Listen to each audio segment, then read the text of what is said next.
नमस्कार.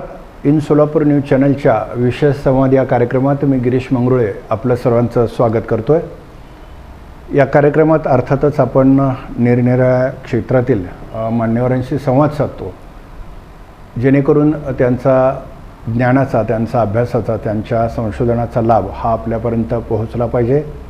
यामध्ये अनेक क्षेत्रातील नामवंतांशी आपण संवाद साधतो आहे. या अंतर्गत आज आपल्या स्टुडिओमध्ये आलेले आहेत ते सुप्रसिद्ध हृदयरोगतज्ञ डॉक्टर प्रितेश अशोक पवार, जे सध्या यशोधरा सुपर मल्टीस्पेशालिटीमध्ये हॉस्पिटलमध्ये आपली सेवा रुजू करत आहेत. त्यांच्याशी आज आपण हृदयरोग आणि त्या संदर्भातील एकूणच जी काही लक्षणं असतील किंवा त्या संदर्भातील सविस्तर अशी माहिती जाणून घेणार आहोत. खरं तर आपण पाहतोय की आजचं जीवन हे अत्यंत धावपळीचं झालं आहे, धकाधकीचं झालं आहे. रोज आपण वेगवेगळ्या प्रकारचे ताणतणाव सहन करतो आहे, त्याला सामोरं जातो आहे आणि इथूनच कुठंतरी आपण हृदयरोगासारख्या एका गंभीर आजाराला सामोरं जातो आहे. अलीकडं आपण पाहिलं तर हार्ट अटॅकनं मरण्याचं प्रमाण किंवा हार्ट अटॅकनं मृत्यू होण्याचं प्रमाण हे अलीकडे खूप वाढलेलं आहे आणि एक चिंताजनक गोष्ट आहे. पूर्वीच्या काळात एका विशिष्ट वयोगटानंतर हार्ट अटॅक येण्याचं प्रमाण होतं, पण अलीकडे पाहतोय की जी आपण तरुण पिढी म्हणू, यंग एज म्हणू, किंवा जे अटॅक येण्याचं प्रमाण आहे ते त्याचं वयोमान आहे ते अलीकडे सरकल्याचं दिसतं आहे. अर्थातच याला आहार पद्धती असेल, मी म्हटल्याप्रमाणे आत्ता ताणतणाव असतील आणि व्यायामाचा अभाव, अशी अनेक कारणं आहेत. ती अर्थातच आपण सरांकडनं जाणून घेणार आहोत. तर हा एक गंभीर असा विषय आहे. अलीकडे ही चिंतेची बाब बनली की अटॅक येण्याचं प्रमाण हे वाढलेलं आहे आणि त्यामुळं मृत्यूचं प्रमाण देखील वाढलेलं आहे. तर नेमकं याची कारणं काय, याची लक्षणं काय, साधारण या संदर्भात आपण काय काळजी घेतली पाहिजे, आहार असेल, व्यायाम असेल, आणि एकूणच यापासून आपल्याला लांब राहण्यासाठी नेमकं आपण काय विशेषत्वानं काळजी घेतली पाहिजे, या संपूर्ण गोष्टीवर आज आपण सरांशी विशेष चर्चा करणार आहोत. सर, आपलं खूप खूप स्वागत या कार्यक्रमात. धन्यवाद. अर्थातच मी आत्ता म्हटल्याप्रमाणे हृदयरोगासंदर्भात आपल्याकडून आपण सविस्तर अशी माहिती जाणून घेणार आहोत. सर, आपण आपल्या वैद्यकीय शिक्षणाबद्दल काय सांगाल, म्हणजे नेमकी कशी सुरुवात झाली तुमची? हो, मी डॉक्टर प्रितेश अशोक पवार. माझं MBBS आहे ते गव्हर्नमेंट मेडिकल कॉलेज कोल्हापूरमधनं चालू झालं. हां सर. इंटर्नशिप मी वैशंपायन मेडिकल कॉलेज सोलापूर इकडं केली. त्याच्यानंतर MD जनरल मेडिसिन हे मी KEM हॉस्पिटल मुंबई इकडं जाऊन संपादन केलं. त्याच्यानंतर कार्डिओलॉजीची जी डिग्री आहे ती GMC नागपूर इकडं डिग्री घेऊन 1 वर्ष तिकडं असिस्टंट प्रोफेसर पण होतो मी. त्याच्यानंतर फेलोशिप इन इंटरव्हेन्शनल कार्डिओलॉजी हे एक 2 वर्षाचं फेलोशिप आहे, ते नारायण हृदयालय बँगलोर इकडून मी पूर्ण केलं आहे. आणि मी लहानपणीपासून सोलापूरमध्येच आहे. ब्रॉन अँड ब्रॉटअप सोलापूरमध्ये असल्यामुळे मला परत सोलापूरमध्ये येऊनच प्रॅक्टिस करायची होती, म्हणून मी परत सोलापूरला येऊन यशोधरा सुपर स्पेशालिटी हॉस्पिटलमध्ये as a consultant cardiologist join केलं. नक्कीच सर सोलापूरचे आहेत आणि त्यांनी अत्यंत उच्च असं शिक्षण या क्षेत्रात घेतलेलं आहे आणि त्यांच्या ज्ञानाचा फायदा सोलापूरला व्हावा या उद्देशानं ते सोलापूरला पुन्हा रुजू झालेले आहेत. खरं तर ते बाहेर देखील रुजू होऊ शकले असते, पण ज्या शहरात आपण जन्मलो, ज्या शहरात आपण वाढलो, त्या शहरातल्या नागरिकांना, तिथल्या रुग्णांना आपल्या ज्ञानाचा फायदा कसा होईल यासाठी ते यशोधरा हॉस्पिटलमध्ये जॉईन झाले आहेत. निश्चितच एक सर चांगली गोष्ट आहे, आनंदाची गोष्ट आहे. सर, पहिला प्रश्न अर्थातच आहे तो हृदयरोग कोणाला होऊ शकतो आणि याच्यामागची नेमकी काय कारणं असतात? हो, हे खूप चांगला प्रश्न आहे. हृदयरोग कोणाला होऊ शकतो? सिंपल भाषेमध्ये जर लक्षात ठेवायचं असेल तर मी ABCDE आणि F अप्रोच असं सांगू शकतो, ज्याच्याने आपल्याला लक्षात राहील की हृदयरोग कोणामध्ये होऊ शकतं. राईट. A म्हणजे आहे ॲडिक्शन. तर ॲडिक्शन्स जसे आहेत alcohol, smoking, tobacco, cocaine smoking, cocaine, हे सगळे जे ॲडिक्शन्स आहेत, हे सगळे ॲडिक्शनमुळं हृदयरोग व्हायचं जे प्रमाण आहे ते वाढत चाललं आहे. दुसरं आहे एज. तर पहिल्या जसं आपण आता इंट्रोडक्शनमध्ये सांगितलं की पहिले हे जे हृदयरोग व्हायचं प्रमाण होतं ते एल्डरलीजमध्ये, ज्यांचं वय जास्त आहे, 60च्या वर आहे, त्यांच्यामध्ये हे खूप कॉमन होतं. पण आजकाल आपण बघतोय की 20मध्ये पण हार्ट अटॅक यायला लागले. तर एज आता ॲज सच रिस्क फॅक्टर राहिलेलं नाही आहे. बी म्हणजे ब्लड प्रेशर. ज्या पेशंटमध्ये ब्लड प्रेशर हे आजार आहे, हायपरटेन्शन आहे आणि ब्लड प्रेशर कंट्रोलमध्ये नाही आहे, अशा पेशंट्समध्ये हृदयरोग व्हायचे चान्सेस खूप जास्त असतात. दुसरं बी म्हणजे बॉडी वेट. तर जे पेशंट ओबेज आहेत, बॉडी मास इंडेक्स त्यांचं खूप जास्त आहे, अशा पेशंट्समध्ये हृदयरोगाचं प्रमाण खूप जास्त आहे. आजकाल आपण बघतो इव्हन लहान मुलांमध्ये पण ओबेसिटी खूप कॉमन आहे. तर त्यांच्यामध्ये पण ओबेसिटीमुळं पण हृदयरोग हे लवकर एजमध्ये होण्याचं एक महत्त्वपूर्ण कारण आहे. सी म्हणजे कोलेस्ट्रॉल, चरबीचं प्रमाण. आपण युजली ब्लडमध्ये लिपिड प्रोफाईल बघतो, तर आपल्या चरबीमध्ये जे कॉम्पोनंट्स आहेत त्याचं प्रमाण कसं आहे, त्यांचं प्रमाण जर वाढलेलं असेल तर हृदयरोग व्हायचे चान्सेस, हार्ट अटॅक व्हायचे चान्सेस हे खूप पटीने वाढून जास्त असतात. दुसरं आहे कॅन्सर आणि किमोथेरपी. आजकाल आपण बघतो की कॅन्सरचं प्रमाण खूप वाढत चाललं आहे आणि कॅन्सर ट्रीटमेंटसाठी जे किमोथेरपी, रेडिएशन थेरपी यूज करतात त्याचा परिणाम हृदयावर पण होतो आणि त्याच्यामुळं हृदयाचे जे आजार आहेत त्याचं प्रमाण पण वाढत चाललं आहे. म्हणून कॅन्सर एक महत्त्वपूर्ण कारण आहे आजच्या जगामध्ये, ज्याच्यामध्ये हृदयरोग हे वाढत चाललं आहे. डी म्हणजे डायबिटीज. तर डायबिटीजचे जे पेशंट असतात, नॉर्मल पॉप्युलेशनमध्ये ज्यांना डायबिटीज नाही आहे आणि ज्यांना डायबिटीज आहे तर तिप्पटीने त्याच्यामध्ये प्रमाण जास्त असतो हृदयरोग व्हायचं.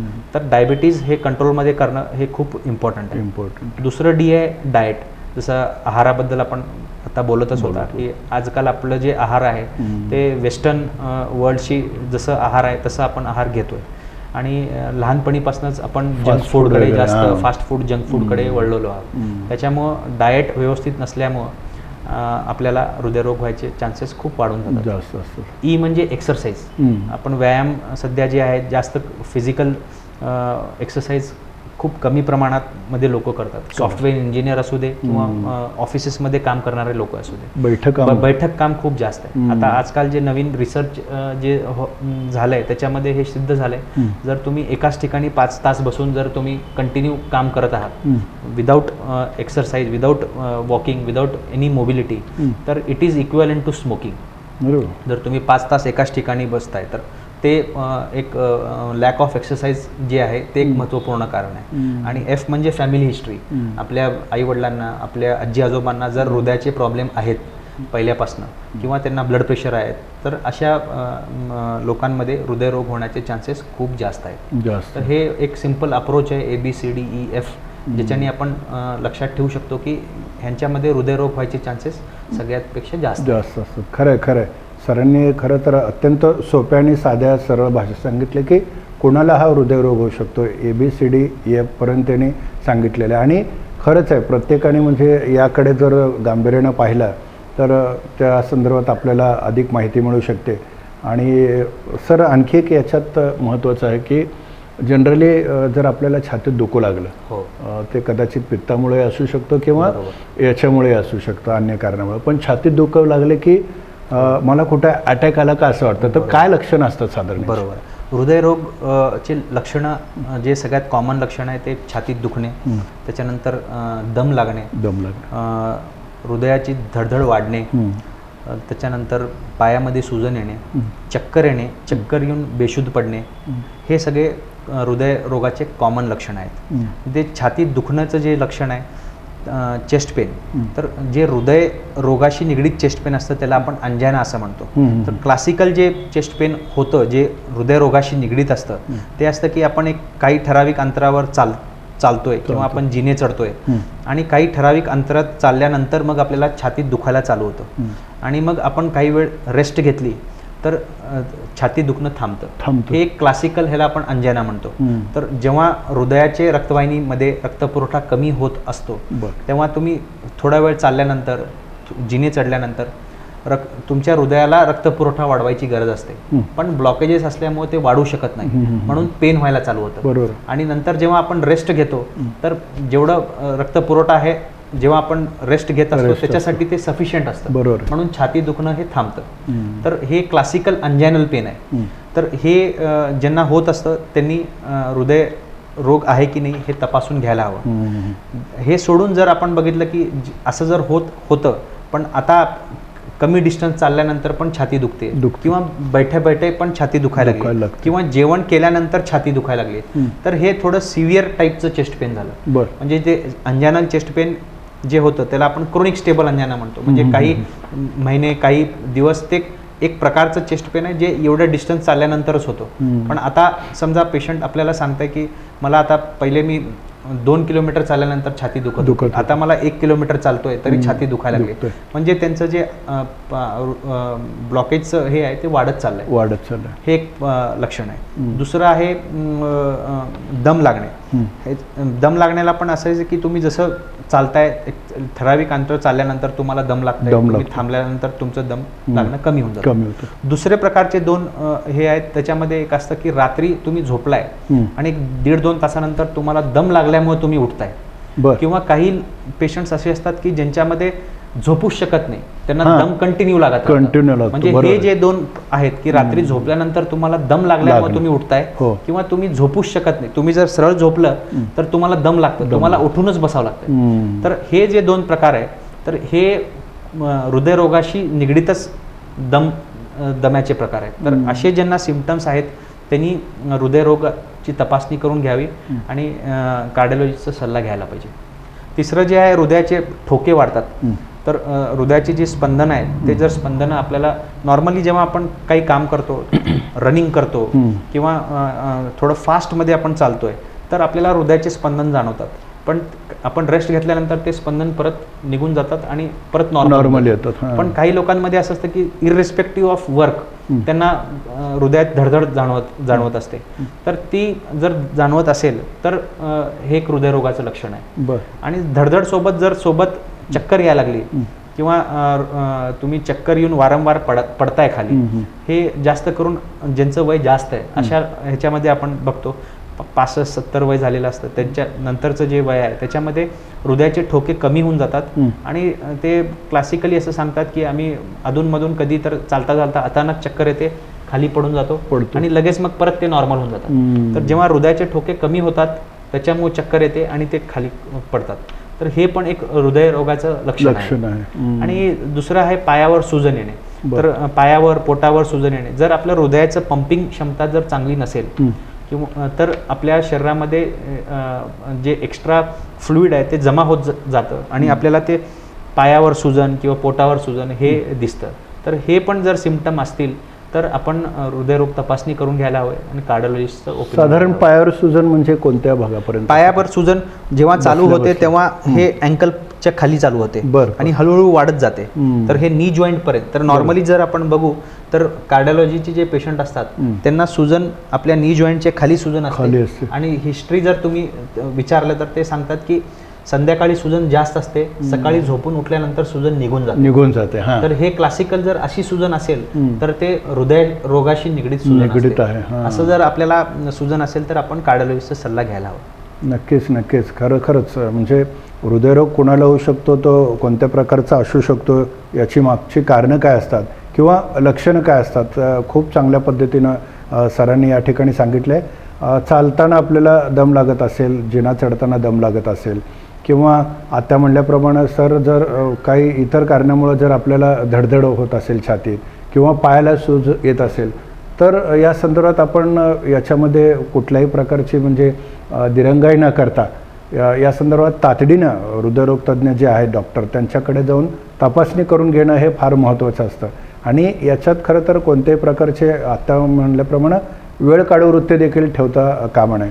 सर साधारण याच्या तपासण्या आता आपण म्हटलं तर काय तपासण्या असतात साधारणपणे? जेव्हा पेशंटला आपण जसं आता समजून घेतलं की लक्षणं जे आहेत ह्याच्यापैकी कुठली लक्षणं असतील तर जेव्हा ते ओपीडीमध्ये येतात तर सगळ्यात बेसिक जी टेस्ट असते ते असते ECG. तर ECG जी टेस्ट असते ते ECGमध्ये आपण हृदयाची इलेक्ट्रिकल ॲक्टिव्हिटी हे बघतो. तर त्याच्यामध्ये हृदयाचे ठोके कसे चालू आहेत, हृदयाचे ठोके कमी आहेत, हृदयाचे ठोके वाढलेत, त्याच्यानंतर तुमच्या हृदयाला रक्तपुरवठा कमी व्हायला लागलाय तर तेही आपल्याला त्याच्यामध्ये कळतं. अटॅक आलेलं पण आपल्याला ECGमधनं डायग्नोज होतो. त्याच्यानंतर जर तुम्हाला BPचा त्रास आहे तर ECGमध्ये त्याचे चेंजेस दिसतात. तर हे सगळे गोष्टी जे आहेत बेसिक जे सगळ्यात कॉमन टेस्ट आहे, जे सगळ्यात ECG. पहिली टेस्ट आहे ती ECG करायला पाहिजे. बरं, दुसरी टेस्ट असते ते असते 2D इकोकार्डिओग्राफी, म्हणजे आपण त्याला हृदयाची सोनोग्राफी असं म्हणतो. बरोबर आहे. तर त्याच्यामध्ये हृदयाच्या स्ट्रक्चरबद्दल आपल्याला कळतं, ॲनाटॉमीबद्दल. तर आपल्या हृदयामध्ये जे कप्पे आहेत, वरती 2 कप्पे, खाली 2 कप्पे आणि मध्ये दरवाजेसारखे झडप असतात. तर आपल्याला त्याच्यामध्ये कळतं की हे कप्पेचं साईज कसं आहे, कप्पेचं फंक्शन कसं आहे. नॉर्मली हृदय जे आहे एक स्नायू आहे, तर मसल आहे, तर त्याच्यामुळे त्याचं पंपिंग ॲक्शन असतं. तर हृदयाचं पंपिंग ॲक्शन कसं चालू आहे त्याला आपण इजेक्शन फ्रॅक्शन असं म्हणतो. तर हृदयाचं पंपिंग चांगलं चालू आहे का नाही, हृदयाचे जे स्नायू आहेत त्याच्यामध्ये जर जसं हायपरटेन्शनच्या पेशंट आहे त्याच्यामध्ये हृदयाच्या स्नायूमध्ये वाढ झालेली असते, तर हृदयाच्या स्नायूमध्ये वाढ झाली. झडपांचे काय आजार असतील तर ते आपल्याला जर लिकेज होत आहे, झडपामधून रक्त लिकेज होत आहे किंवा ते खूप जास्त स्टिनॉटिक झाले असतील तर ते पण आपल्याला झडपांबद्दल कळतं. आणि जे बाहेरचं जे पडदा असतं ज्याला आपण पेरिकार्डियम म्हणतो, जे कव्हरिंग असतं, पेरिकार्डियमचे आजार आहेत का ते पण आपल्याला कळतं. तर हे स्ट्रक्चरल ॲनाटॉमी, स्ट्रक्चर जे आहे हृदयाचं ते बघण्यासाठीचं जे तपास आहे ते सोनोग्राफी आहे. आणि हे नॉन इन्व्हेजिव्ह असल्यामुळे हे प्रत्येक पेशंटमध्ये आपण करू शकतो. तिसरी जी टेस्ट असते ते ट्रेडमिल टेस्ट असते. जसं आपण जिममध्ये बघितलं असेल ट्रेडमिल असतं, तर तसंच हे मेडिकल ट्रेडमिल असतं. त्याच्यामध्ये आपण पेशंट्सला ट्रेडमिलवर चालवतो. हळूहळू जसं टाईम वाढत जातं तसं त्याचं इन्क्लिनेशन वाढतं आणि ती स्पीड वाढत जाते. तर ट्रेडमिलमध्ये काय होतं की आपल्याला लक्षात येतं की जेव्हा पेशंट जास्त काम करतोय तर तेव्हा हृदयाला पण जास्त काम करावं लागतं. बरोबर. तर तेव्हा आपण कंटिन्यू ECG मॉनिटरिंग करत असतो, BP रेकॉर्डिंग करत असतो आणि पेशंटला काय नवीन सिम्पटम्स यायला लागलेत का, सगळ्या गोष्टी आपण बघत असतो. तर आपल्याला तेव्हा लक्षात येतं की एका लिमिटनंतर जर पेशंट ट्रेडमिलवर चालतोय तर पेशंटला काय नवीन सिम्पटम येतात का, ECG मध्ये काय नवीन चेंजेस येतात का, हृदयाचे ठोके व्यवस्थित आहेत की नाही, BP व्यवस्थित आहे की नाही, हे पण एक नॉन इन्व्हेजिव्ह टेस्ट आहे. तर ट्रेडमिल टेस्ट पण आपण करून घेतो. जसं मी सांगितलं, एक क्लासिकल अंजायना जर ज्या पेशंटला आहे, म्हणजे एक ठराविक डिस्टन्स चालल्यानंतर छाती दुखते, तर अशा पेशंटमध्ये आपण ट्रेडमिल हे सगळ्यांनाच सांगतो की तुम्ही हे करून घ्या. म्हणजे जर ट्रेडमिलमध्ये जर आपल्याला चेंजेस दिसत आहेत तर त्याचा अर्थ असा आहे की पेशंटला पुढचे अजून टेस्ट गरज लागू शकते. ब्लड टेस्टमध्ये आपण बेसिक CBC करतो, म्हणजे आपण त्याच्यामध्ये रक्ताचं प्रमाण किती आहे हे बघतो. जर ओव्हरऑल रक्ताचं प्रमाणच शरीरामध्ये कमी असेल तर हृदयाला पण रक्त कमी पोहोचणार आहे आणि त्याच्यामुळे हृदयामध्ये छाती दुखणे आणि चालल्यानंतर दम लागणे हे गोष्टी होऊ शकतात.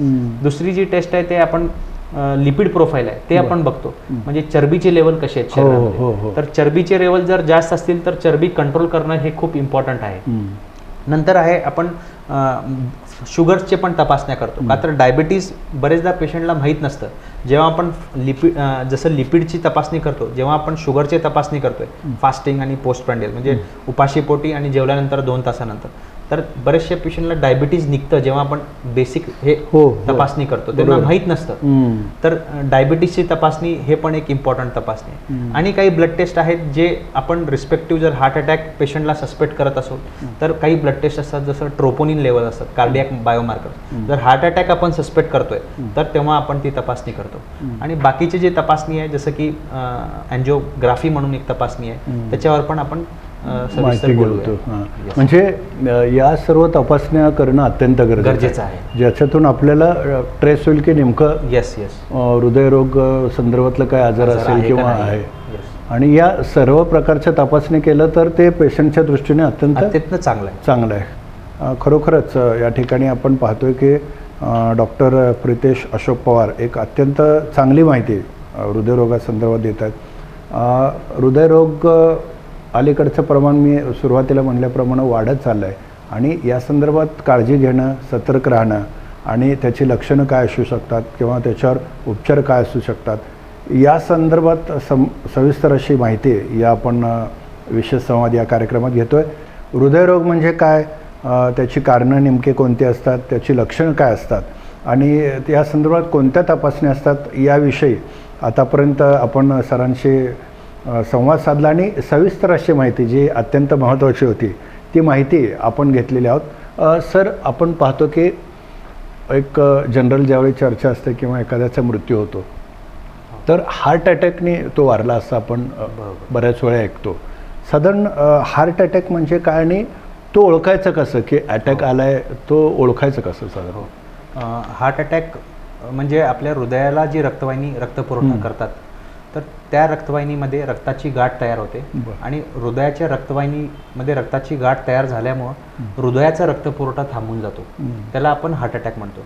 हृदयाचं काम आहे आपल्या शरीराला रक्तपुरवठा करणे, पण हृदय कंटिन्यूस 24 तास काम करत असतो, म्हणून हृदयाला पण रक्ताची गरज असते. आणि ती जर रक्ताची गरज हृदयाला भेटली नाही आणि अचानकपणे 100% एखादी नस पूर्णपणे बंद झाली तर आपण त्याला हार्ट अटॅक म्हणतो. तर नॉर्मली काय होतं की जेव्हा अचानक असं घडतं तर तेव्हा अचानक एकदम सिव्हिअर वेदना चालू होतात, छातीमध्ये एकदम सिव्हिअर वेदना चालू होतात. आणि ते वेदना असतात बरेचदा प्रेशर, जसं प्रेशर काहीतर आहे छातीमध्ये किंवा आपल्या छातीवर काहीतरी वरनं भार दिला गेला आहे असं वाटतं, किंवा बरेच जण म्हणतात की छातीवर दगड ठेवल्यासारखं वाटायला लागलंय. बरोबर. आणि जास्त करून लेफ्ट साईड आणि आपले जे हात आहे लेफ्ट साईडचं तिकडं पण ते जे पेन आहे ते रेडिएट होत असतं. तर ते पेशंट आपल्याला असं सांगतं. आणि त्याच्यासोबत बरेचदा हे जे पेन आहे हे कंटिन्युअस राहतं. नॉर्मली जर आपण अंजॅनल पेन वगैरे बघितलं तर थोड्या वेळासाठी पेन होतो, काही मिनिटासाठी थांबतो आणि थांबून जातो. पण हे पेन आहे हे कंटिन्यू चालूच राहतो, अर्धा तास, 1 तास, 2 तास, का तर रक्तपुरवठा पूर्णपणे थांबून गेलेला आहे. त्याच्यामुळे हे पेन कंटिन्यू चालू राहतं. ह्याच्यासोबत अजून पेशंटला उलटी आल्यासारखं वाटतं, मळमळल्यासारखं वाटतं, घाम येतो आणि काही पेशंट्सला खूप दम लागायला चालू होते. अचानक रात्री जर अशी घटना घडली तर पेशंटला छाती दुखणे आणि दम लागणे. आणि हे सिम्पटम्स आहेत. जर तुम्ही पेशंटला विचाराल तर ते म्हणतात ह्याच्या अगोदर मला असं कधीच जाणवलं नव्हतं, हे पहिल्यांदा असं जाणवतं आणि एवढं सिव्हिअर प्रमाणात असतं ते. आणि मग अशा वेळी आपण सस्पेक्ट करतो की ह्या पेशंटला हार्ट अटॅक आहे. म्हणजे सिव्हिअर पेन अचानक होणं, येस, किंवा घाम आलं, उलटी आल्यासारखं वाटणं आणि छातीत एकदम भारी पण वाटलं, छातीमध्ये प्रेशर असल्यासारखं वाटलं, किंवा छातीमध्ये काहीतरी आवळल्यासारखं वाटणं, किंवा छातीवर दगड ठेवल्यासारखं वाटणं, किंवा छातीत जळजळल्या झाल्यासारखं पण वाटलं. तर आपण नेकपासनं एपिगॅस्ट्रिक रिजन म्हणजे आंबेलिकस इथून इथपर्यंत जर आपल्याला पेन होतोय अशा टाईपचं, आणि ह्याच्यासोबत जर आपण जसं आता पेनचे आपण क्लासिकल फीचर्स बघितले, प्रेशर आहे, कन्स्ट्रिक्शन आहे, त्याच्यानंतर हेवीनेस आहे, किंवा बर्निंग टाईप ऑफ पेन, अशा टाईपचं जर पेन आपल्याला होत असेल तर ते हार्ट अटॅकचं लक्षण असू शकतं. तर अशा वेळी आपण जवळच्या हॉस्पिटलमध्ये जाऊन ECG करून घेणं, आपलं व्हायटल पॅरामीटर्स आहेत, आपलं पल्स रेट कसं आहे, आपलं BP कसं चालू आहे, हे सगळं करून घेणं खूप महत्त्वाचं आहे. नाहीतर बरेचदा असं होतं की रात्री त्रास चालू झालेला असतं, मग आपण सकाळी बघू असं होतं. 4-5 तास जे असतात ते गोल्डन पिरियड असतं, मधले वाया जातात आणि कायमस्वरूपी रक्तपुरवठा बंद झाल्यामुळं बरेचसे जे मांसपेशी आहेत ते कायमस्वरूपी ते मरण पावतात. आणि मग ह्याचं लॉंग टर्म इफेक्ट असतं की मग हृदयाचं पंपिंग जे आहे ते कायमस्वरूपी कमी होऊन जातं. इव्हन मॉर्निंगला समजा 5-6 तासाचा पण आपलं वेळ वाया गेला असेल तर ह्याचं परिणाम पुढं आयुष्यभर पेशंटला करावं लागतं. खरं म्हणजे जर तुम्हाला सिव्हिअर पेन होत असेल, अत्यंत म्हणजे वेदना होत असतील छातीत, तर तुम्ही याकडे दुर्लक्ष न करता तातडीनं तुमच्या जवळपासचं जे हॉस्पिटल असेल किंवा तुमचे जे तज्ज्ञ डॉक्टर असतील त्यांना तुम्ही संपर्क साधणं गरजेचं आहे. मध्ये आपण जर समजा आता सरांशी चर्चा झाल्याप्रमाणे रात्री तुम्हाला छाती दुखते आणि आपण पहाटे बघू, सकाळी बघू, यामधला जर वेळ गेला तर त्याचे काय गंभीर परिणाम होऊ शकतात सरांनी आता सांगितलेलं आहे. सर, जनरली आपण पाहतो की हृदयरोग असतील किंवा आता अटॅक संदर्भात आपण बोलतोय, याच्यामध्ये आपण नेहमी अँजिओग्राफी हा एक शब्द नेहमी ऐकतो. अँजिओग्राफी करून घ्या किंवा केली गेली, तर ही अँजिओग्राफी म्हणजे नेमकं काय आणि ती कधी करायची? अँजिओग्राफी ही एक तपास आहे. अँजिओग्राफी उपचार नाही आहे, अँजिओग्राफी तपास आहे. आपल्याला अँजिओग्राफी म्हणजे हृदयाचे जे रक्तवाहिनी आहेत त्याच्यामध्ये ब्लॉकेजेस आहे का नाही हे बघण्यासाठीचं जे 100% आपण गोल्ड स्टँडर्ड असं म्हणतो, ती जी टेस्ट आहे ती अँजिओग्राफी. म्हणजे जर आपल्याला एखाद्या व्यक्तीला सांगायचं आहे की हृदयामध्ये ब्लॉकेज आहे का नाही, आपल्याला उत्तर येस किंवा नो मध्ये द्यायचं आहे, तर सगळ्यात गोल्ड स्टँडर्ड जी टेस्ट आहे ती अँजिओग्राफी आहे. तर त्याच्यामध्ये आपण काय करतो, अँजिओग्राफी 2 पद्धतीने केली जाते. एक मनगटवरनं केली जाते आणि एक मांडीमधनं केली जाते. तर आता जी आपण अँजिओग्राफी करतो तर 95 to 99% पेशंटमध्ये आपण हातानेच करतो. तर ह्याच्यामध्ये काय असतं की आपण जे हाताची शिरा आहे त्या शिरामध्ये आपण निडलनी पंचर घेऊन इकडे एक आपण कॅथेटर ठेवतो आणि आपण वायर टाकून त्याच्यावरती, कॅथेटर म्हणजे एक ट्यूब असते, प्लास्टिक ट्यूब, ते वायर पूर्ण आपण हृदयापर्यंत घेऊन जातो. त्याच्यावरती जे प्लास्टिक ट्यूब आहे कॅथेटर, ती पण हृदयामध्ये घेऊन जातो आणि आपण तिकडं म्हणजे शाई सोडतो. आणि प्रत्येक जे हृदयाची रक्तवाहिनी आहेत, जे उजव्या बाजूला एक रक्तवाहिनी असते, डाव्या बाजूला 2 असतात, तर आपण ह्या रक्तवाहिनीमध्ये शाई सोडून बघतो आणि आपण बघतो की हे रक्तवाहिनी कसे आहेत, ह्यांच्यामध्ये काही ब्लॉकेजेस आहे का नाही, हे बघण्यासाठीचं जे तपास आहे ते अँजिओग्राफी आहे. तर अँजिओग्राफी युजली ॲडमिट करून केली जाते आणि जर हाताने आपण जेव्हा अँजिओग्राफी करतो तर अँजिओग्राफी झाल्यानंतर 4 तासानंतर आपण पेशंटला डिस्चार्ज करून टाकतो. पायाने जेव्हा आपण मांडीमधनं करतो तर एक 6 तास आपल्याला पेशंटला आपण असं सांगतो की पाय हलवायला नाही पाहिजे आणि त्याच्यानंतर मग आपण पेशंटला सुट्टी करू शकतो.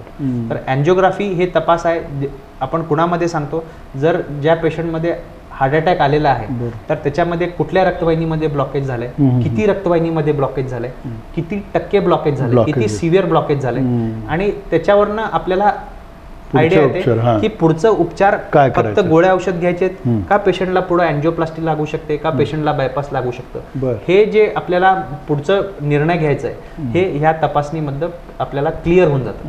म्हणून अँजिओग्राफी हे तपास आहे ज्यांना हार्ट अटॅक आलेला आहे अशा पेशंट्समध्ये पण आपण सांगतो.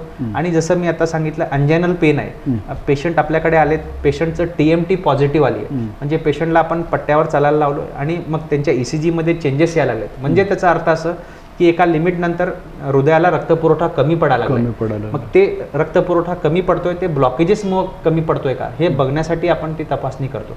तर ज्या पेशंट्समध्ये आपल्याला असं वाटतं की हृदयाच्या रक्तवाहिनीमध्ये ब्लॉकेजेस निघू शकतात, ज्यांना अंजायनल पेन आहे, जे TMT पॉझिटिव्ह आहेत, ज्यांना हार्ट अटॅक आलेला आहे आणि इवन समजा दुसरे वॉलचे ऑपरेशन्स आहेत, तर वॉलचे ऑपरेशन वगैरे आपण करणार आहे पेशंटसाठी, तर वय जास्त आहे पेशंटचं 45च्या वर आहे, तर वॉलचे ऑपरेशन करताना आपण एक प्रिकॉशनरी अँजिओग्राफी करतो. त्याच्यामध्ये आपण बघतो जर ब्लॉकेजेस असतील तर आपण जे कार्डिओव्हास्क्युलर सर्जन आहे त्यांना आपण सांगतो की ब्लॉकेजेस आहेत तर ते वॉलचं ऑपरेशन सोबतच बायपास ऑपरेशन एकत्र करता येते, म्हणून त्या पेशंट्समध्ये पण आपण अँजिओग्राफी हे करतो. अँजिओग्राफी म्हणजे अँजिओग्राफी नंतर बरंचसं चित्र क्लिअर होऊन जाते की बाबा हा या पेशंटला गोळ्या उपचार पद्धती योग्य होणार आहे का आपल्याला पुढची अँजिओप्लास्टी किंवा बायपास करायचं. आता तुम्ही शब्द अत्यंत जो महत्त्वाचा वापरला अँजिओप्लास्टी, तर अँजिओग्राफी नंतर जी अँजिओप्लास्टी असते किंवा अँजिओप्लास्टी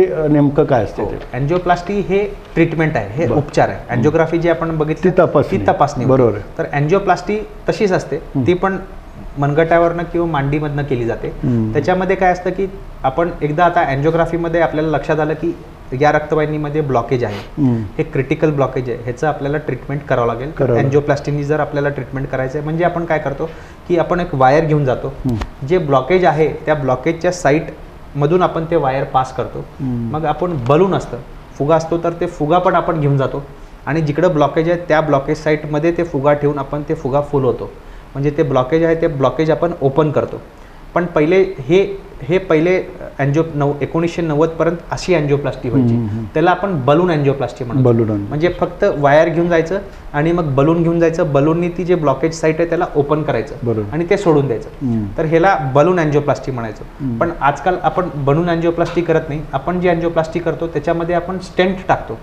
तर ह्याच्या पुढचं एक स्टेप असतं, त्याच्यामध्ये आपण काय करतो, एकदा बलून अँजिओप्लास्टी झाली तर स्टेंट म्हणजे एक आपल्या पेनमध्ये जसं स्प्रिंग असते तसं एक इन्स्ट्रुमेंट असतं, ते मेटल असतं आणि मेटलमध्ये आपण आता सध्या जे वापरतो ते ड्रग इल्युटिंग स्टेंट म्हणून असतं. तर मेटलमध्ये औषध लावलेलं असतं, तर ती जे स्टेंट आहे मग आपण एकदा बलूननी आर्टरी ओपन केली, ते ब्लॉकेज साईड ओपन केलं तर आपण स्टेंट घेऊन जातो आणि आपण ते स्टेंट त्या ब्लॉकेज साईडमध्ये ठेवतो आणि स्टेंट ओपन करतो आपण.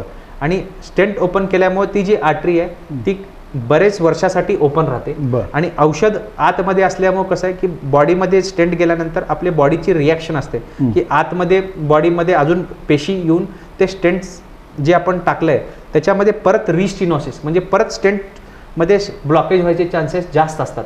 ते ब्लॉकेज जास्त होऊ नये म्हणून ड्रग असलेला स्टेंट टाकतो आपण, त्याला म्हणतो ड्रग इल्युटिंग स्टेंट. करेक्ट. म्हणून अँजिओप्लास्टी जे आहे ते युजली हार्ट अटॅक झाल्यानंतर पण आपण करू शकतो किंवा इलेक्टिव्ह, म्हणजे आज तुम्ही अँजिओग्राफी केली आणि तुम्हाला ब्लॉकेजेस जे आहेत ते ब्लॉकेजेस आपण सांगितले की इकडे ब्लॉकेजेस आहेत, ह्याला आपण अँजिओप्लास्टी करू शकतो.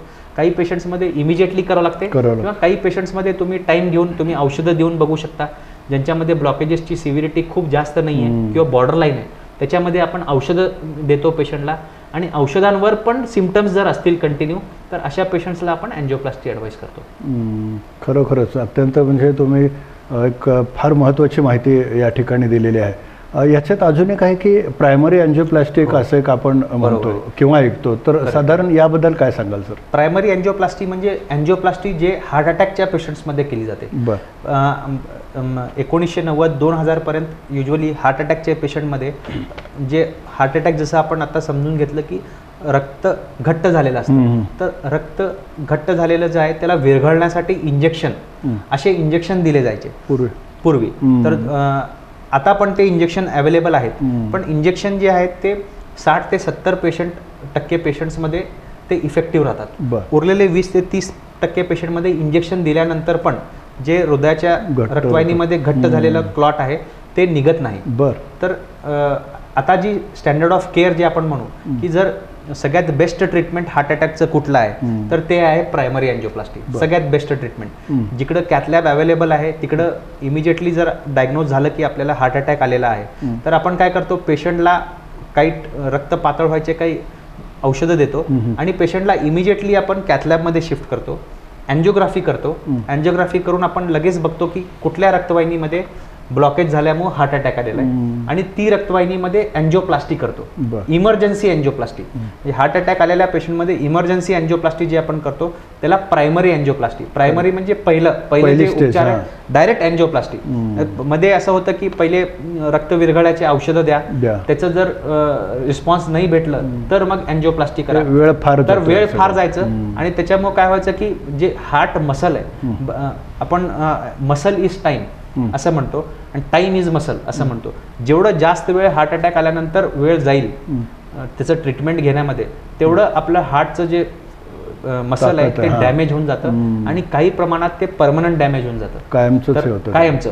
तर आता जर आपण प्रायमरी अँजिओप्लास्टी गोल्डन आवर असं म्हणलं जातं, म्हणजे विदिन 1 आवर जर आलं त्यावेळेस जर तुम्ही केली तर अँजिओप्लास्टी जर तुम्ही करून घेतली तर हृदयाचं पंपिंग कायमस्वरूपी चांगलं राहतं. तर त्याच्यामुळे आजकाल जर आपल्याला हार्ट अटॅक आलाय, आपल्या नातेवाईकाला हार्ट अटॅक आलाय तर आपण शक्यतो प्रायमरी अँजिओप्लास्टी जिकडे अवेलेबल आहे, जिकडे कॅथलॅब अवेलेबल आहे तिकडे आपण जाऊन प्रायमरी अँजिओप्लास्टी करून घेणं हे सगळ्यात बेस्ट ट्रीटमेंट सध्या हार्ट अटॅकचं आहे. म्हणजे त्याचा एक चांगला लाभ रुग्णांना होतो, चांगला लाभ, आणि जे काही डॅमेज जे संभाव्य आहे ते टाळू शकतो. लॉंग टर्म जे प्रॉब्लेम्स होणार आहेत, जे तुमचं हृदयाचं पंपिंग कमी झाल्यामुळे जे लॉंग टर्म प्रॉब्लेम होणार आहेत ते सगळे प्रॉब्लेम आपण टाळू शकतो. नक्की खूप छान माहिती सर या ठिकाणी देत आहेत. आणि प्रायमरी अँजिओप्लास्टीचं महत्त्व किती आहे हे देखील त्यांनी अत्यंत चांगल्या पद्धतीने सांगितलं आहे. सर, एक आपण या सगळ्या संदर्भात चर्चा करत असताना पेसमेकर एक शब्द सातत्यानं या हृदयरोगाशी निगडीत ऐकत असतो, तर साधारण हे पेसमेकर म्हणजे काय आहे नेमकं? पेसमेकर एक डिव्हाइस आहे, एक बॅटरी ऑपरेटेड डिव्हाइस असतं. तर हे आपण कुणामध्ये टाकतो तर जे पेशंट्स ज्यांच्यामध्ये वारंवार चक्कर येऊन जे पेशंट पडतायत, बेशुद्ध होत आहेत, त्यांच्यामध्ये हृदयाचे ठोके कमी झालेले आहेत. युजली जे 60-65 नंतर जसं आपलं वय वाढत जातं तसं आपले हृदयाचे ठोके कमी होत जातात. तर एका लिमिट नंतर जर हृदयाचे ठोके कमी झाले तर मेंदूला रक्तपुरवठा कमी पोचायला चालू होतो आणि ज्यावेळी मेंदूला रक्तपुरवठा कमी पोचतोय त्यावेळी आपल्याला चक्कर येते आणि आपण बेशुद्ध होऊन जातो. असं ते सायकल चालू होऊन जाते. आणि दुसरी गोष्ट काय की ह्याचं एक गंभीर असं हे होऊ शकतं की सडनली तुमचं हृदयाचे ठोके कमी होऊन बंद पण होऊ शकतात. तर हे गोष्टी पण होऊ शकतात, धोका होऊ शकतो. तर अशा पेशंट्समध्ये आपण पेसमेकर नावाचं डिव्हाइस आहे जे आपण बसवतो. पेसमेकर म्हणजे एक बॅटरी ऑपरेटेड डिव्हाइस आहे. त्याच्यामध्ये आपण काय करतो की आपण पेसमेकर ज्या पेशंट्समध्ये बसवतो त्याच्यामध्ये आपण एक रेट फिक्स करतो की नॉर्मली जे आपण जे लहानपणीपासून ऐकत आलोय की 72 आपलं हार्ट बीट असायला पाहिजे. एक रेंज जर आपण बघितलं तर 60 पासून 100 पर्यंत रेंज असतं की 100च्या वर कंटिन्युअस राहिलं तर ते ॲबनॉर्मल आहे आणि 60च्या खाली जर कंटिन्युअस विथ सिम्पटम्स असतील तर ते ॲबनॉर्मल आहे. तर ज्या पेशंटमध्ये हृदयाचे ठोके फार कमी 40च्या खाली गेलेत, 30-35 असे चालू आहेत हृदयाचे ठोके आणि वारंवार चक्कर येऊन पडतात, त्याच्यामध्ये आपण काय करतो की हृदयामध्ये आपण तार टाकतो हृदयाच्या कप्प्यांमध्ये. तर हृदयाच्या कप्प्यामध्ये तार टाकतो आणि आपण बॅटरी ऑपरेटेड त्याचे हृदयाचे ठोके फिक्स करतो. फिक्स करतो. तर नॉर्मली जे आपण फिक्स इतके करतो ठोके ते 70, पडलेच हां, पाहिजेत ते, आपण एक हां. 70 फिक्स करून टाकतो की 70च्या खाली ठोके पडणार नाहीत. बरं. म्हणजे जर ठोके व्यवस्थित पडले, एक ठोका व्यवस्थित पडलं की हृदयाचं पंपिंग व्यवस्थित होणार, रक्तपुरवठा व्यवस्थित होणार. म्हणजे पेशंटला चक्कर यायचं जे त्रास होत होतो ते चक्कर कमी होतो. निघून जातो. पेशंट कधीच पुढं बेशुद्ध होत नाही. आणि जे भीती असते की सडनली हृदयाचे ठोके कमी होऊन बंद पण होऊ शकतात, तर ते भीती पण निघून जाते. तर पेसमेकर हे डिव्हाइस आहे जे आपण बसवतो, जे आपण इकडं आपलं कॉलर बोन आहे त्याच्या खाली आपण बसवतो लेफ्ट साईडला. आणि त्याची दर वर्षाला आपण बॅटरी चेक करत असतो की त्याची बॅटरी किती वर्ष. नॉर्मली एक पेसमेकरची बॅटरी 8 ते 10 वर्ष चालते. आणि त्याच्यानंतर जर आपल्याला असं वाटलं की ही बॅटरी संपत आली तर मग नंतर फक्त आपण बॅटरी चेंज करत जातो. तर पेसमेकर हे जे आहे, ज्यांना वारंवार चक्कर येते, चक्कर येऊन बेशुद्ध होत आहेत आणि ज्यांचे हृदयाचे ठोके फार कमी आहेत, अशा पेशंट्समध्ये पेसमेकर बसून घ्यायला पाहिजे. सर, याच्यामध्ये काही जणांना भीती देखील वाटते की बाबा पेसमेकर बसवल्यावर मला इतर काही आणखी काही गोष्टी होऊ शकतात. नाही, असे गैरसमज आहे. पेसमेकर एकदम सेफ डिव्हाइस आहे. आजकाल जे डिव्हाइस येत आहेत त्याच्यामध्ये MRI कॉम्पॅटिबल पेसमेकर पण आहेत. आपण एक 5-6 वर्ष अगोदर जर बघितले तर तेव्हा जे पेसमेकर असायचे तर तेव्हा असं व्हायचं की जर समजा पेशंटला नंतर MRIची गरज भासायची तर तेव्हा ते रिस्की असायचं. पण आजकालचं जे ते MRI कॉम्पॅटिबल आहे. आपण आज बघतो की पेसमेकर समजा 60-65 वयामध्ये बसवलं, नंतर पेशंटला नी जॉईंट समजा अर्थरायटिस आहे, त्याला MRIची गरज लागू शकते. मेंदूला एखाद्या पेशंटला जर लकवा लागलं, स्ट्रोक झालं तर MRIची. तर आजकाल पेशंट आपल्या आयुष्यामध्ये असं आहे की बरेचशे आजारांसाठी MRIची गरज लागते. म्हणून मग आजकालचे जे पेसमेकर आहे ते पेसमेकर MRI कॉम्पॅटिबल पेसमेकर आहे. चांगली गोष्ट आहे. आणि पेसमेकर बसून घेण्यामुळं काहीही प्रॉब्लेम होत नाही. फक्त काही दिवस आपल्याला काळजी घ्यावी लागते. पहिले 4 ते 6 आठवडे काळजी घेणं महत्त्वाचं आहे. ते जे आपण व्यवस्थित काळजी घेतली तर नंतर पुढं आपण एक नॉर्मल सामान्य आयुष्य जगू शकतो. खरं आहे. म्हणजे पेसमेकरचं महत्त्व किती आहे हे आता सरांनी चांगल्या पद्धतीने सांगितलं आहे. आणि याच्या बाबतीत काही जणांना गैरसमज आहेत, ते पण कशा पद्धतीनं अयोग्य आहेत ते देखील खूप चांगल्या पद्धतीने सांगितलं आहे. आणि आता म्हणल्याप्रमाणे MRIच्या वेळी जो काही प्रॉब्लेम यायचा किंवा येईल असा वाटायचा, तर तो देखील प्रॉब्लेम या ठिकाणी नाही. आणि पेसमेकरच्या माध्यमातून आपण ठराविक ठोके आपण नियंत्रित करू शकतो आणि त्याचा खूप चांगला फायदा रुग्णांना होऊ शकतो, लाँग टर्म होऊ शकतो. फक्त दरवर्षाला सरांनी म्हटल्याप्रमाणे बॅटरी त्याची साधारण काय कंडिशन आहे ते आपण पाहू शकतो. सर, आपण मग आता चर्चा करताना अँजिओप्लास्टी संदर्भात एक महत्त्वपूर्ण अशी माहिती दिली. तर अँजिओप्लास्टी झाल्यानंतर काळजी घेणं हे तितकंच खूप महत्त्वाचं. बरोबर आहे. साधारण काय काळजी आपण या संदर्भात घेतली? खूप इम्पॉर्टंट आहे. अँजिओप्लास्टी एक प्रोसिजर आहे. ती प्रोसिजर करणं जेवढं इम्पॉर्टंट आहे त्याच्यानंतरची काळजी घेणं त्याच्याहून जास्त इम्पॉर्टंट आहे. तर अँजिओप्लास्टी जसं आता आपण बघितलं की हाताच्या मनगटावरनं किंवा मांडीतनं केली जाते. तर सगळ्यात अगोदर मनगटाची किंवा मांडीची काळजी घेणं महत्त्वाचं आहे. नॉर्मली हॉस्पिटलमधून जाताना आपण इकडचे जे ट्यूब्स असतात ते ट्यूब्स काढतो, बँडेज लावून टाकतो आपण पेशंट. बरोबर. तर एक आम्ही 2 ते 3 दिवस पायाला जर पायातनं केलं असेल किंवा हातातनं केलं असेल तर तिकडं पाणी लागू देऊ नका म्हणून सांगतो, इन्फेक्शनचे चान्सेस कमी होण्यासाठी. जर हाताने केलं असेल तर वजनदार वस्तू जे आहे किंवा लहान मुलं आहेत त्यांना उचलू नका म्हणून आपण सांगतो. तसंच पायावर पण प्रेशर येईल असे वस्तू किंवा असे व्यायाम किंवा असे जे कार्य आहे ते करू नका आपण सांगतो. त्याच्यामध्ये स्विमिंग वगैरे पण आलं तर ते पण आपण पेशंट्सला सांगतो. आणि जर समजा इकडं रक्ताची गाठ सारखं वाटतंय, आपल्याला डिस्कलरेशन झालंय किंवा आपल्याला कंटिन्युअस पाणी यायला लागलंय, सोबत आपल्याला ताप यायला लागलाय असं जर वाटत असेल तर आपण डॉक्टरांना जाऊन दाखवायला पाहिजे. हे झाली काळजी घेणं, आपल्या जिकडून आपण अँजिओप्लास्टी केलेली आहे त्या भागाची काळजी घेणं. दुसरं आहे औषधांबद्दल. तर आम्ही औषधांबद्दल खूप इम्पॉर्टंट गोष्टी पेशंटला डिस्चार्जच्या वेळी पण आणि रोज आम्ही हॉस्पिटलमध्ये पेशंटला समजून सांगतो. सगळ्यात महत्त्वाचं जे असतं की आपल्याला हार्ट अटॅक जे झालं होतं किंवा तर ते रक्ताची गाठी झाल्यामुळे झालं होतं. बरोबर. तर रक्त पातळ ठेवणं महत्त्वाचं आहे. त्याच्यासाठी आपण औषधं देतो, रक्त पातळ व्हायचे औषध. तर ते सगळ्यात महत्त्वाचे औषध आहेत. एखाद्या पेशंट ज्याला स्टेंट टाकलं गेलेलं आहे, अँजिओप्लास्टी झालेली आहे, ते जर औषध आपण बंद केले तर स्टेंट परत ब्लॉक व्हायचं रिस्क खूप पटीने वाढून जातं. म्हणून आपण पेशंटला सांगतो की हे जे औषध आहेत हे औषध तुम्ही डॉक्टरांना विचारल्याशिवाय बंद करू नका. बरोबर. इव्हन आम्ही असं पण सांगतो की एक आठवडाभराचे एक्स्ट्रा मेडिसिन्स घेऊन ठेवा, हे रक्त पातळ व्हायचे. बरेचदा असं होतं की आपण गावाकडचे पेशंट्स असतात, घरी जातात, त्यांच्या तिकडं औषध भेटलं नाही म्हणून 4-5 दिवस औषध बंद ठेवतात. तर त्याचे खूप गंभीर परिणाम होऊ शकतात. ज्याचं सगळ्यात गंभीर परिणाम असा आहे की परत स्टेंट ब्लॉक होऊन परत हार्ट अटॅक येऊ शकतो. म्हणून ते औषध घेणं महत्त्वाचं आहे. तसंच चरबी कंट्रोल करायचं औषध असतात, कोलेस्ट्रॉल लोअरिंग मेडिकेशन्स, ते आपण पेशंटला सांगतो की ते तुम्ही व्यवस्थित घ्या. आणि बाकीचे जे बरेचसे मेडिसिन्स आहेत, हृदयाची पंपिंग क्षमता बघून आपण दिलेले असते. त्याच्यामध्ये हृदयाचे ठोके व्यवस्थित ठेवण्यासाठीचे मेडिसिन, हृदयाचं पंपिंग व्यवस्थित ठेवण्यासाठीचे मेडिसिन. तर मेडिसिन्स काळजीने घेणे हे तेवढंच इम्पॉर्टंट आहे. तिसरी गोष्ट आपण आहाराबद्दल सांगतो की ज्या पेशंटला ऑलरेडी ब्लड प्रेशर आहे, डायबिटीज आहे, ज्यांना रिस्क फॅक्टर्स आहेत, त्यांना ते रिस्क फॅक्टर कमी करण्यासाठी पण ते मदतीला येईल असं आहार, आणि असं आहार ज्याच्यामुळं हृदयामधले ब्लॉकेजेस वाढू नये. जसं की आपण पेशंटला सोप्या भाषेत सांगतो की ज्या पेशंटला ब्लड प्रेशर आहे त्यांनी मिठाचं प्रमाण कमी ठेवायला पाहिजे. जे घरी आपल्या जेवणामध्ये मीठ जेवढं यूज होतं तेवढंच यूज करायला पाहिजे. ताटामध्ये पण मीठ घ्यायला नाही पाहिजे असं आपण सांगतो. बेकरीचे काही पदार्थ असतात ज्याच्यामध्ये सोडियमचं प्रमाण जास्त असतं ते टाळले पाहिजे. त्याच्यानंतर लोणचं आहे, पिझ्झा आहे, सॉसेस आहे, चायनीज काही पदार्थ असतात ज्याच्यामध्ये केचप्स वगैरे टाकले जातात, तर ते आपण सांगतो की हे कमी तुम्ही त्याचा परिणाम होतो, त्याचा पण परिणाम लॉंग टर्म मध्ये होतो.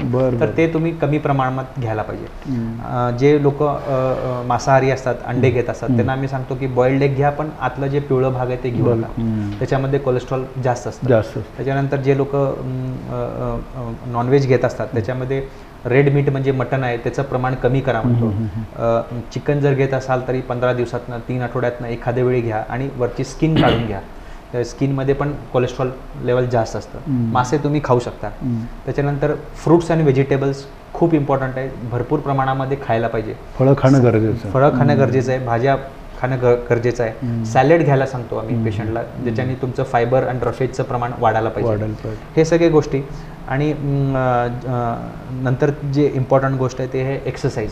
असं नाही की हार्ट अटॅक येऊन गेले म्हणजे आपण आता कुठलीच ॲक्टिव्हिटी नाही करायला पाहिजे. आम्ही त्यांना हॉस्पिटलमध्ये असतानाच कार्डियक रिहॅबिलिटेशन म्हणून असतात की फिजिओथेरपिस्ट असतात, त्यांना आम्ही त्यांची भेट घालून देतो. आणि अँजिओप्लास्टी झाली त्याच्या दुसऱ्या दिवसापासूनच आम्ही हॉस्पिटलमध्ये पेशंटला चालवायला लावतो, बाथरूमला जायला लावतो, आणि तिसऱ्या दिवशी आम्ही पेशंटला सुट्टी करतो. म्हणजे पेशंट जेव्हा घरी जाईल तेव्हा पेशंट सगळे स्वतःचे कामं स्वतः पेशंटला करता यायला पाहिजे. आणि पेशंटला नंतर आम्ही हे सांगतो, प्रोटोकॉल सांगतो की हळूहळू आपल्याला वॉकिंग वाढवायचं आहे, आणि हळूहळू डिपेंडिंग अपॉन तुमची पंपिंग कॅपॅसिटी, हार्टची पंपिंग कॅपॅसिटी, तुम्ही बाकीचे पण जे ॲक्टिव्हिटीज आहे ते तुम्ही करू शकता, हे पण आपण सांगतो. ॲडिक्शन्स आहे, स्मोकिंग जसं मी सांगितलं, स्मोकिंग आहे, टोबॅको आहे, अल्कोहोल आहे, तर हे पूर्णपणे बंद करायला पाहिजे. हे हॉस्पिटलमध्ये असताना आम्ही सांगतो. इव्हन म्हणजे आपण अँजिओप्लास्टी केली आणि आपण हे ॲडिक्शन्स चालू ठेवले तर परत ब्लॉकेज यायचं रिस्क खूप जास्त प्रमाणामध्ये असतं. आणि फक्त ह्याच्यामुळं फक्त हृदयावर नाही तर शरीराच्या बाकी अवयवावर पण ह्याचे दुष्परिणाम असतात. त्याच्यामुळे ॲडिक्शन बंद करणं हे हॉस्पिटलमध्येच आम्ही सांगतो, तेही तेवढंच इम्पॉर्टंट आहे. त्याच्यानंतर आजच्या आपण आयुष्यामध्ये बघतो की स्ट्रेस खूप जास्त आहे, कॉम्पिटेटिव्ह एक्झाम्स आहे, स्ट्रेस आहे, कामाचं ताण आहे, तर योगा, मेडिटेशन हे आम्ही सांगतो ॲज अ स्ट्रेस बस्टर, तर हे तुम्ही करायला पाहिजे हे सांगतो. आणि ट्रॅव्हलिंगचं बरेचदा हे राहतं की ट्रॅव्हलिंगबद्दल, तर एरोप्लेनचं जे ट्रॅव्हल आहे ते 1 आठवड्याभराने तुम्ही करू शकता.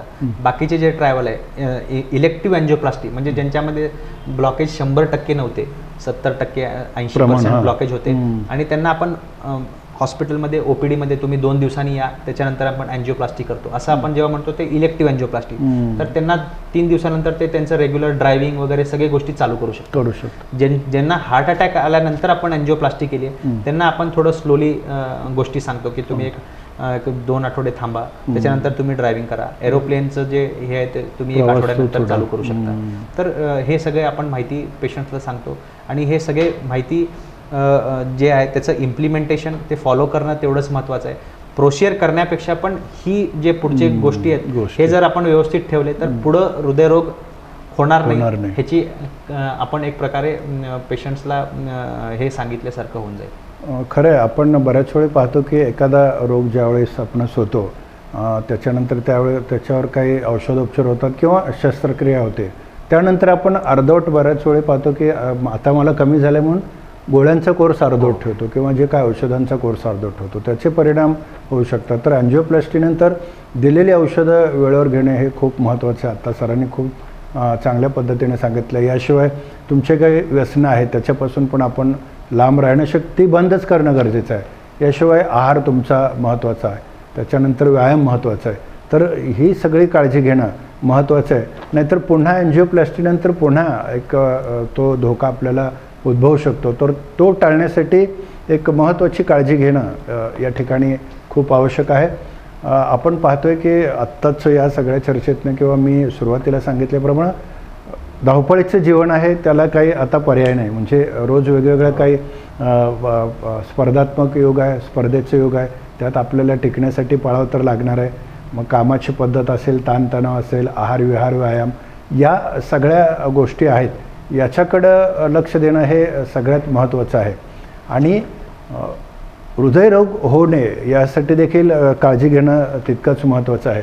सर, हृदयरोग शक्यतो जितका टाळता येईल तितका टाळणं हे आपल्या सर्वांच्या दृष्टीनं चांगलं आहे. तर काय काळजी आपण यासाठी घेतली पाहिजे? हृदयरोग होऊच नाही त्याच्यासाठी सगळ्यात इम्पॉर्टंट आहे, जसं आता आपण डिस्कस करत आलो आहे, एक गोष्ट एक आहे की हेल्दी लाईफस्टाईल खूप इम्पॉर्टंट आहे. त्याच्यामध्ये आपण आहाराबद्दल जे बोललो की बाबा तुम्ही फ्रूट्स व्हेजिटेबल्स खूप जास्त प्रमाणामध्ये घ्या, आणि त्याच्यामध्ये अँटीऑक्सिडंट्स असतात, फ्री रॅडिकल जे शरीरामध्ये तयार होत असतात ते त्याच्यामधनं निघून जातात.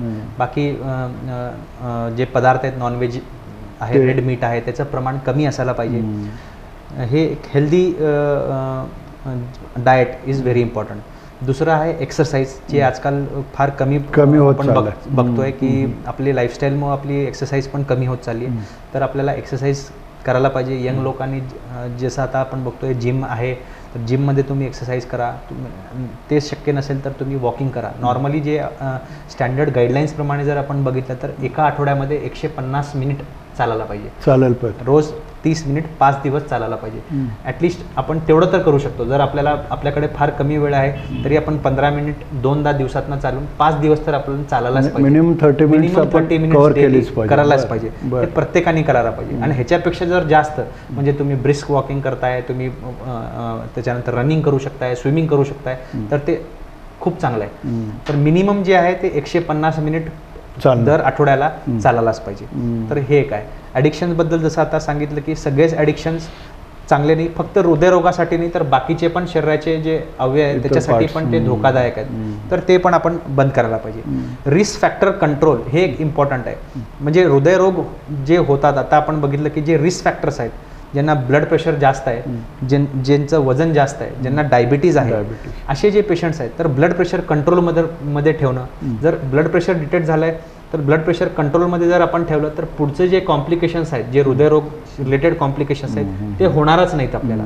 तसंच डायबिटीस पेशंट्समध्ये खूप जास्त प्रमाणामध्ये नॉर्मल पॉप्युलेशनपेक्षा तिप्पट लोकांमध्ये हृदयरोग आपल्याला मिळतो. बरेचदा त्याचं कारण असतं की शुगर कंट्रोलमध्ये नसते. तर शुगर जर आपण कंट्रोलमध्ये ठेवलं, ब्लड प्रेशर कंट्रोलमध्ये ठेवणं, आणि बॉडी मास इंडेक्स BMI म्हणून असतं, जर आपण गुगलवर टाकलं BMI तर आपल्या बॉडीचं हाईट आणि आपलं बॉडीचं वेट टाकलं की आपल्याला BMI मिळतं. तर जे नॉर्मल BMI ते 25पेक्षा कमी असायला पाहिजे. तर प्रत्येकाने आपलं BMI गुगलवर टाकून बघायला पाहिजे. आणि जर अशी हेल्दी लाईफस्टाईल एक्सरसाइज प्रॉपरली आपण घेत राहिलो तर आपलं BMI स्टँडर्ड रेंजमध्ये जर आलं तर त्याच्याशी रिलेटेड जे कॉम्प्लिकेशन्स आहेत ते आपल्याला होणार नाहीत. तर ते एक महत्त्वाचं आहे. आणि बाकी जसं आहे की स्ट्रेस बस्टर्स, स्ट्रेस आहे, स्ट्रेस सोबतच आपल्याला चालायचं आहे. स्ट्रेस कमी करण्यासाठी योगा, मेडिटेशन, तुम्हाला तुमचे जे काय छंद आहेत ते तुम्ही छंद जोपासायला पाहिजे. तर हे सगळे गोष्टी जर आपण केले तर एक हेल्दी लाईफस्टाईल आपली राहील. आणि हेल्दी लाईफस्टाईल राहिली तर तुम्ही मेंटली, फिजिकली आणि कार्डियक दृष्टीने पण तुम्ही एकदम फिट असाल, तुम्ही जास्तीत जास्त वर्ष जगू शकाल आणि तुम्हाला हृदयरोग व्हायचे चान्सेस फार फार कमी असणार आहे. खरोखरच म्हणजे हृदयरोग होऊ नये यासाठी किंवा त्याच्यापासून आपण लांब राहण्यासाठी जी काही काळजी घेणं गरजेचं आहे किंवा ज्या काही गोष्टीकडे लक्ष देणं गरजेचं आहे ते सरांनी खूप छान पद्धतीने या ठिकाणी सांगितलं आहे. सर, आपण पाहतोय की यशोधरासारखं एक अत्यंत अद्ययावत हॉस्पिटल आपल्या सोलापुरात आहे, ज्याचा लाभ महाराष्ट्र, कर्नाटक, आंध्र या सगळ्याच रुग्णांना तिथल्या होतोय आणि आपण देखील एक चांगली सेवा या ठिकाणी देतात. तर काय सांगाल हॉस्पिटल? आपल्या हॉस्पिटलमध्ये यशोधरा सुपर स्पेशालिटी हॉस्पिटलमध्ये अद्ययावत असं कार्डिओलॉजी विभाग आहे. त्याच्यामध्ये नॉन इन्व्हेजिव्ह टेस्ट म्हणजे जसं आपण डिस्कस केलं, ECG आहे, इको आहे, होल्टर आहे, TMT आहे, हे नॉन इन्व्हेजिव्ह टेस्ट, सगळ्या प्रकारचे ब्लड टेस्ट हे सगळे केले जातात. त्याच्यासोबत इन्व्हेजिव्ह टेस्ट अँजिओग्राफी आहे, अँजिओप्लास्टी आहे, प्रायमरी अँजिओप्लास्टी आहे, पेसमेकर्स आहेत, हे सगळे ट्रीटमेंट तिकडे केली जातात. अद्ययावत ICU आहे आणि राऊंड द क्लॉक ट्रीटमेंट देणारे तज्ज्ञ डॉक्टर्स पण आहेत. तर कार्डिओलॉजी विभागाचं बोलायचं झालं तर हे सगळे जे सुविधा आहे ह्याचं सगळ्याचं आपण डेफिनेटली ह्याचा उपयोग करून घेऊ शकता. आम्ही सध्या कॅम्प पण चालू ठेवलेला आहे. आम्ही मध्ये मध्ये पण कॅम्प राबवत असतो आणि आता सध्या पण आमचं एप्रिल एंडपर्यंत कॅम्प चालू आहे. तर त्याच्यामध्ये जसं आपण बघितलं की हृदयरोगाचे लक्षणं ज्यांना आहे त्यांनी डेफिनेटली यावं, तपासणी करून घ्यावी आणि इवन ज्यांना अँजिओग्राफी, अँजिओप्लास्टी ज्यांना ऑलरेडी सांगितलं गेलेलं आहे त्यांना करायचं असेल तर डेफिनेटली त्यांनी पण ह्या सुविधाचा उपयोग करून घ्यायला हवा. नक्कीच, म्हणजे एक चांगल्या पद्धतीचं कॅम्प या ठिकाणी यशोधराच्या माध्यमातून हृदयरोग संदर्भातले जे रुग्ण आहेत त्यांच्या संदर्भात ठेवलेलं आहे आणि याचा खरोखरच सर्वांनी लाभ घेणं गरजेचं आहे. आपण आत्या म्हटल्याप्रमाणे हृदयरोगापासून लांब राहण्याचा जितका आपण प्रयत्न करू तितकंच आपली लाईफ ही हेल्दी राहणार आहे. त्या संदर्भातल्या ज्या काही गोष्टींचं पालन करणं, मग त्यात व्यायाम, आहार असेल, इतर सर्व गोष्टी असतील आता या चर्चेत झाल्याप्रमाणे, त्या जर आपण त्या संदर्भात योग्य ती काळजी घेतली तर निश्चितच या सगळ्या आजचं जरी जीवन हे धावपळीचं स्पर्धात्मक असलं तरी आपण हृदयरोगापासून स्वतःला लांब ठेवू शकतो, हे आत्ता सरांनी सांगितलेलं आहे. आणि सरांनी सांगितल्याप्रमाणे जर ती काळजी आपण घेतली तर निश्चितच एक निरोगी आयुष्य, एक निरोगी जीवन आपण जगू शकतो. डॉक्टर प्रितेश पवार यांनी खरोखरच आज एक खूप चांगल्या पद्धतीनं आपल्या सर्वांशी संवाद साधला. याचा लाभ निश्चितच आपल्या सर्वांना होईल. आणि मी पुन्हा एकदा आवाहन करतो की यशोधरा हॉस्पिटलच्या माध्यमातून जे आता हृदयरोगासंदर्भातलं जे एप्रिल एंडपर्यंत कॅम्प राहणार आहे त्या कॅम्पचा आपण लाभ घ्यावा, तिथल्या सुविधांचा लाभ घ्यावा आणि एक चांगलं हेल्दी जीवन, ज्याला आपण एक निरोगी जीवन म्हणतो, ते जगावं अशी आशा, अशी अपेक्षा आणि असं आवाहन या ठिकाणी व्यक्त करतो. सर, आपण आपल्या बिझी शेड्यूलमधून आज या ठिकाणी आलात आणि अत्यंत चांगली माहिती आहे, हार्ट अटॅक असेल किंवा हृदयरोगासंदर्भात अँजिओप्लास्टी असेल, अँजिओग्राफी असेल, या संदर्भात एक सविस्तर आणि उपयुक्त माहिती आम्हा सर्वांना दिली. त्याबद्दल आपलं खूप खूप मनापासून आभार मानतो. धन्यवाद.